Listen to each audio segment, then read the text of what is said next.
tadi katakan begini, di saat penghalang seseorang itu adalah salah satunya kikir tadi. Ada orang yang tidak kikir, dia mungkin juga loman, artinya sangat peduli ya, peduli kepada orang lain yang memang membutuhkan, suka membantu. Akan tetapi pada saat membantunya itu tidak tulus, tidak jujur, tidak tulus, maka itu tetap kategori kikir. Karena dia saat membantu orang lain dengan adanya catatan, kamu harus milih saya, kamu harus mendukung saya, itu sama, itu merusak dirinya. Itu ciri orang yang mudah iri dan dengki.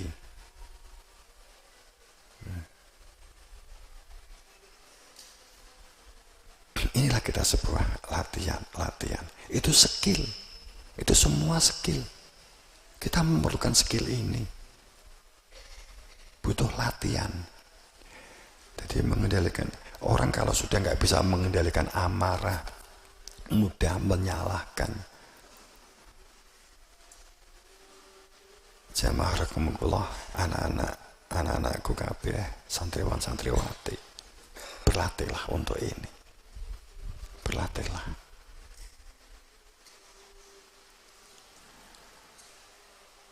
Menyesal itu kan di belakang, di depan itu namanya sadar.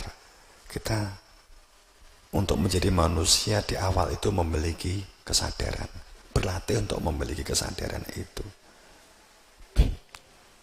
Kau duwe gelar hebat, tapi ini nggak bisa mengendalikan diri. Saya kembali lagi yang tadi. Berarti kamu nggak bisa menjadi pemimpin yang adil. Nggak bisa menjadi pemimpin yang adil saat kita tidak bisa mengendalikan diri. Walaupun kamu berada di dalam sebuah kebenaran dan benar berbeda ya.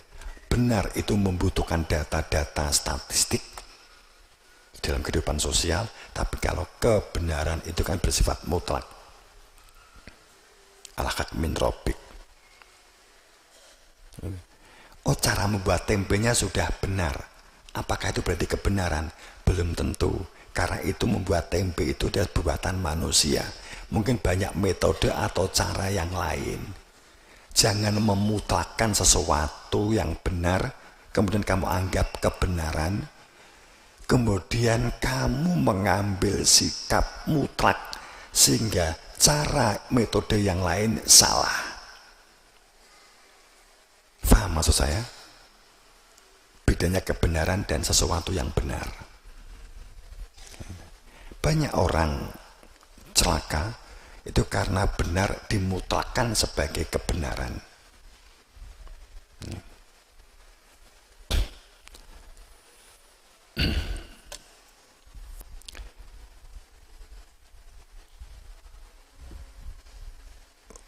Tadi kita matur pertama memiliki jiwa yang adil, perilaku yang adil, berpikirnya, bertindaknya.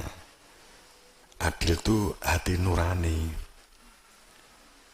Hati nurani, adil itu, bil adil itu adalah hati nurani.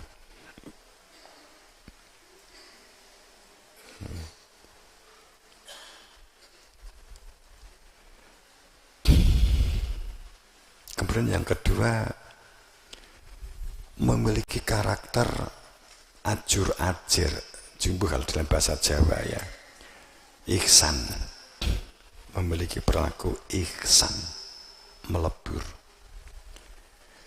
Jadilah pendengar yang baik. Walaupun kamu nggak setuju dengan orang itu, nggak senang dengan orang itu, dan nggak setuju dengan pendapatnya, jadilah pendengar terlebih dulu. Jangan suka memotong omongan orang lain dan suka emosi.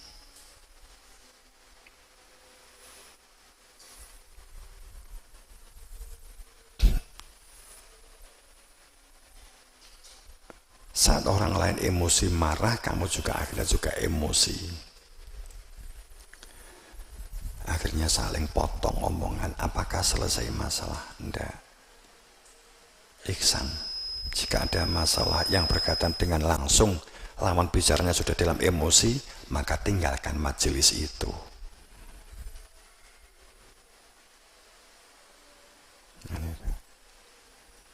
Jadi ihsan itu melebur ya, pikirannya gandeng dengan hati, tindakannya cocok dengan omongannya, omongannya cocok dengan pikirannya, pikirannya cocok, konsentrasinya pada hati nurani, maka itu adil.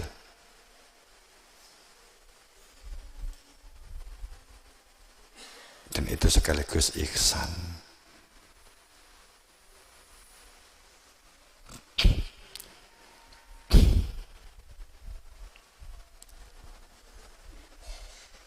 Jadi adil itu cenderung pada melihat diri, ya, tidak mudah menyalahkan yang lain, karena bagaimana ego itu dikelola. Kalau ihsan, bagaimana kamu dapat hidup dalam kehidupan masyarakat itu terbentuknya satu kehidupan yang harmonis. Kalau kamu ingin menjadi orang cerdas, orang pinter, lingkunganmu itu juga dapatnya mendukung bahwa keinginan kamu menjadi orang pinter, maka lingkunganmu itu juga dikondisikan untuk memproses kepintaran-kepintaran penduduknya. Ihsan. Seandainya sebuah air, kemudian kita ingin membuat teh, kemudian si gula, dia telah memiliki kemampuan introspeksi diri, telah memiliki kemampuan muhasabah, koreksi diri yang baik, bahwa dia dapat menyatu dengan air, dan dia juga mampu interaksi dengan teh, dan jika menyatu kan gitu, akan menjadi minuman yang menyegarkan. Maka si gula ini adalah memiliki kemampuan adil terhadap dirinya, kan gitu. Tapi kalau saya terlalu banyak, maka dapat menjadikan gula dan seterusnya. Tapi saya nggak ngerti contoh itu. Kemudian akhirnya dia dapat, kemudian gula dimasukkan dan disatukan dengan air dan teh, maka tidak terlihat antara mana teh dan mana gulanya. Yang kita lihat air teh, tapi butiran gula tidak kelihatan, daun tehnya juga tidak kelihatan. Ini ihsan, maka melebur menjadi satu, sehingga siap untuk disuguhkan, sehingga ini kehidupan sosialnya menjadi harmonis. Wa ita'i kurba, jagalah kehidupan yang harmonis dengan memiliki perilaku peduli, respek dan empatik yang baik di antara sesama kita, memiliki akhlak dan adab, memperhatikan bangunan kekerabatan, memperhatikan bangunan kekeluargaan.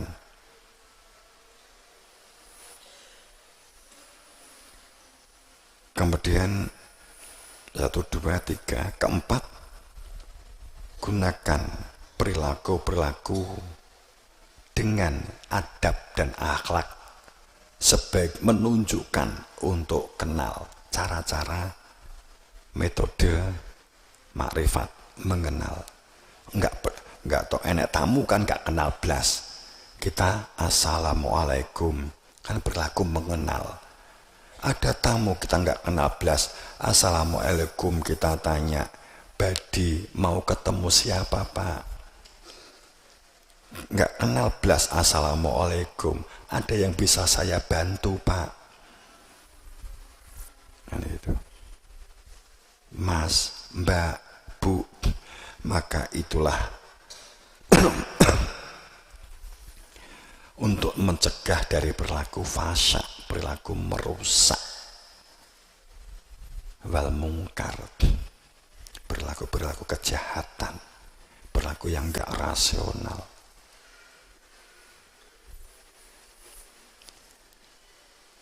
Dan jauhi perilaku-perilaku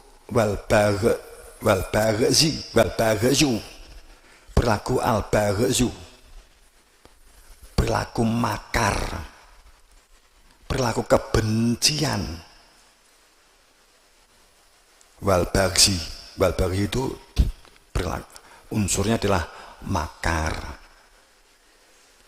Jadi baghi itu mengajak terbentuknya permusuhan. Jadi kowe ngerasani orang lain, guwayeng ngerasani orang lain, itu perilaku baghi. Kamu makar terhadap orang itu. Kamu makar terhadap negara. Itu makar.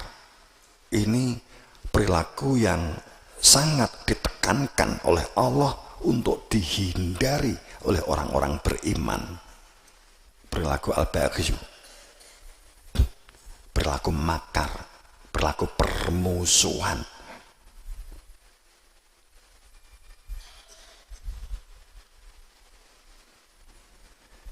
Kalau di dalam satu pendidikan, makanya kan butuh kejujuran, keterus-terangan, gentle jika ada masalah. Jangan di belakang kemudian ngerasani, ayo kita gulingkan kepala sekolahnya yuk. Itu perilaku baghi. Perilaku baghi, perilaku permusuhan. Provokasi itu perilaku baghi. Kamu jangan percaya dia, jangan percaya dia. Tidak ada yang dapat dipercaya, saya hanya percaya kepada dia. Kalau memang dia nggak percaya kepada si A, si B, si C, saat Anda menularkan, maka Anda sudah menjadi baghi dan Anda telah menularkan kepada orang lain. Ini sudah kategori satu makar berat. Perilaku-perilaku yang menimbulkan, memunculkan permusuhan. Sehingga dengan kata lain, saat seseorang tidak memiliki perilaku adil dalam dirinya, berangkat dari mengadili diri, muhasabah kuncinya, kemudian tidak bisa melebur, artinya kemampuan mensupport, mendorong, dan menyemangati yang lain untuk bergerak maju dan berkembang. Kemudian yang ketiga, membangun kekerabatan dan kebersamaan dengan komunikasi, dengan gotong royong. Ini jika ini tidak dilakukan, tidak adil, tidak bisa melebur dalam kehidupannya, tidak memperhatikan kekerabatan, kepedulian, respon, respek, empatik. Kemudian tidak menggunakan nalar, kemudian selanjutnya tidak menggunakan perilaku-perilaku mengenal kalimat-kalimat yang baik, perilaku yang didasari nafsu, gitu ya. Mungkar itu penilaian kepada orang lain hanya dilihat secara fisik, kesejahteraan fisik, bahagia fisik, kehormatan fisik, itu indikator menuju sebuah perilaku mungkar. Tapi kalau nalar rasionalnya mati, sehingga dia berbuat jahat karena dia nggak punya rasional, maka dia adalah menjadi orang yang fasik. Kemudian walbaghi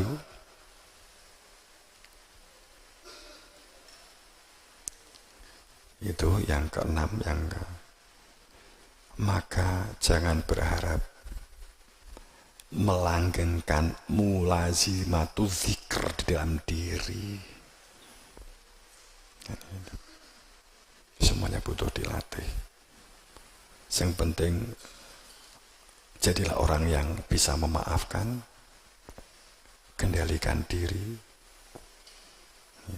Kowe nek ketemu wong gampang emosi dan jelas-jelas kamu nggak memiliki kemampuan untuk mengendalikan emosi orang itu, ya kamu jangan berkelahi dengan orang itu. Kecuali kamu memang memerlukan terapi kejut, gelut-gelutan begitu ya.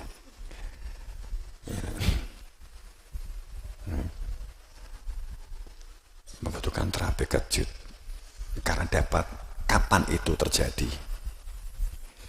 Jika membahayakan orang lain, membahayakan lingkungan, ya.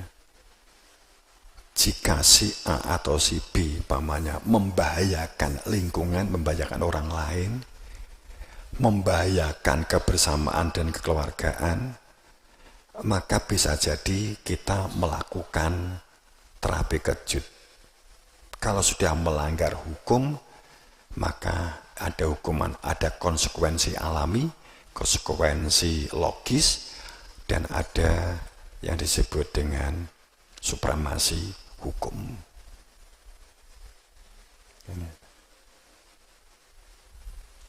Walaupun yang dikatakan konsekuensi tadi juga bagian dari sebuah pola supremasi gitu ya. Jadi itu yang ingin kita bangun sehingga kita dirikan nanti di akad paing. Semoga dalam ridho Allah, dalam maghfirah. Ini pun kita juga belum bisa teknis ya, tapi memberikan satu gambaran. Jamaah rahimakumullah, santriwan santriwati, mahasiswa-mahasiswi dan seluruhnya. Ayo kita kembali menjadi hamba-hamba Allah yang utuh. Openi solate. Kalau kemarin sempat solate ditinggal oncat, mergo enak isu rame, posone ya do oncat, ternyata ada isu-isu sing berkembang sing gak sehat, dan seterusnya, saling provokasi menjatuhkan, bumbung cik santri SMP, SMA, mahasiswa berlatihlah, masih sangat memungkinkan. Nek wis tuwek, nek wis dadi energi ini luwih abot untuk merubah pola yang sudah jadi jika itu negatif ada di dalam diri seseorang. Harus menjaga kesadaran terus menerus. Nek egowe itu jelas kamu merasa nggak bisa mengendalikan dirimu, gampang emosi, egomu juga gampang tidak bisa termanage dengan baik, ya umpamanya begitu. Maka saat kamu ingin menambah wawasan dan wacana, kamu juga harus menyadari, karena semakin banyak wawasan maka kamu akan semakin mudah marah, bisa jadi begitu. Walaupun seharusnya semakin rumusan padi semakin berisi semakin menunduk. Kalau ternyata semakin berisi semakin dangak, semakin gabuk, semakin kosong, ketoke kayak saya belajar tapi semakin kosong.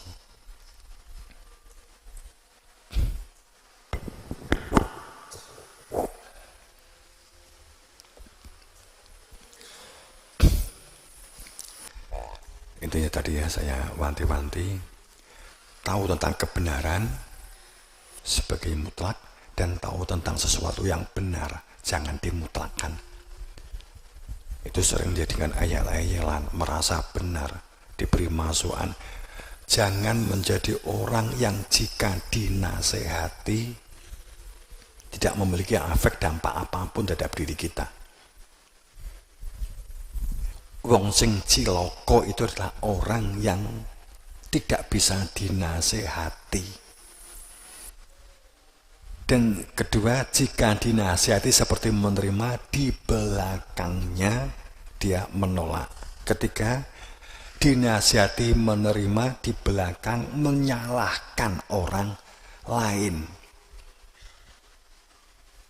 itu cilaka. Sepertinya menerima di hadapan, umpamanya di depan Romo menerima, ternyata di belakang itu tukaran kan gitu, tukaran sendiri. Padahal berdua saat menghadap itu koyo-koyo bisa menerima, tapi setelah keluar ternyata tukaran, berargumen benarnya sendiri. Itu wong cilaka.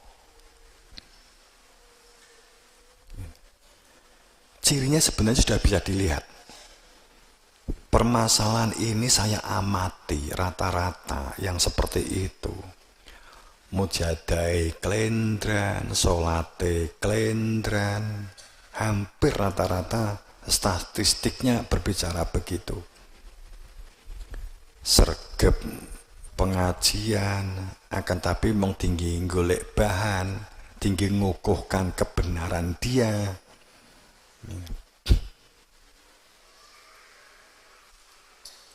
Itu statistiknya begitu. Suwi gak ketok, moro-moro enek masalah, terus kemudian di belakang tukaran. Banyak banget seperti itu. Makanya jangan menyeleh. Tadi nek wis dijak mujahadah, ngrungokne pengajian, abot, sikile abot, mripate abot, uteke abot, wetenge abot, ngono kan. Ya. Itu berarti kumantilnya terhadap lakon, ya. Itu cuman kesempatannya kan belum muncul. Kalau seandainya bisa diungkap, itu orang yang euforis, orang yang gak punya ketulusan, lakone kurang. Nek dadi wong pelit, dadi wong kikir, gak punya peduli, ngamal abot, pitukane abot, gak ada peduli abot, pikir kabeh. Itu adalah orang yang kurang pitukane. Lakon pitukon itu ya, memang begitu.